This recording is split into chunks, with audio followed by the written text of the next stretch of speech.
Hi, we're out on the new run course for Subaru Ironman Canada. It is a beautiful KVR. We've got bikers here, we've got runners here all summer long. My name's Jeff Symonds. I'm gonna give you my tips to crush out a killer marathon at the end of your Ironman. So the first tip, going back to what I just said, I actually never use the word marathon. I like to think of it as a long run that hurts a lot, because the marathon kind of brings its own mystique and own pain, and I find that an Ironman run feels like a long run. Like the way you start that pacing off, you want it to feel like a long run. It's very easy at the start, and don't worry, it's gonna get really hard near the end. So go out a bit easy, especially on this course. You've got a wicked hill coming up, Vancouver Hill in the first mile. Go very easy if you can. Take your nutrition in. Don't worry about the screaming fans. Don't worry about the spectators. Focus on your race. Go easy. I usually give myself in an Ironman until 5 kilometers. I say go easy until 5K, and if you feel good, pick it up from there. Usually by the time I get to 5K, I'm like, you know what? I'm already settled into a good pace.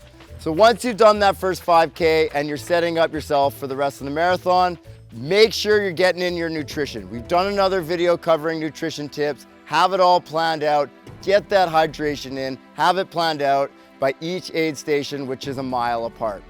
The next thing I'm thinking about, I'm constantly thinking on the run about mantras. I'm constantly telling myself, relaxed and flying, your pace, negative split. And the relaxed and flying is just to get in that good, smooth, relaxed rhythm where you're feeling good. And the your pace, negative split, that's just thinking about do what I'm doing. Don't worry about anybody that's passing you. Just focus on what you need to do to get to the finish line as fast as possible. The negative split aspect. When you're doing an Ironman, you want to try and even split the race. But I find no matter how much I think about holding back in the first half, I'm always slower in the second half. But if I'm thinking negative split, I can even that out and get to a more optimal time.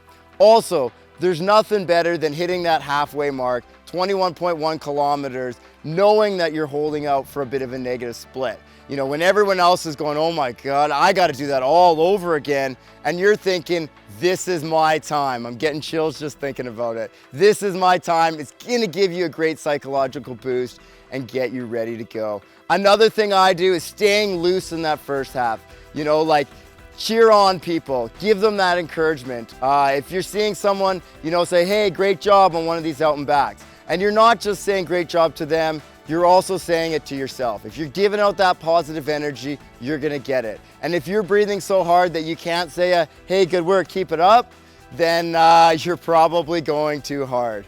You know, you can get ugly in the last 10K, but up until, you know, at least until halfway, you wanna be making those jokes and staying light. I'm gonna be an Ironman. I also have little things, you know, I make a mental game plan. What do I want to be thinking about at each point during the race?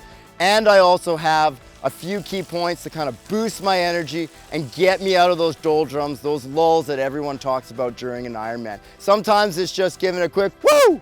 Sometimes it's a thank you to a volunteer. It's just something to spike that up.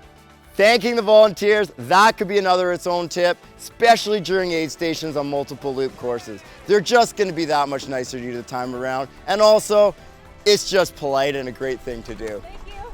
I look forward to seeing you guys. I'm gonna be cheering you on. If you see me, yell at me, get ugly. That's what I like to have cheering. Let me know too what you guys wanna hear, and I'll try and yell it at you on the out and back.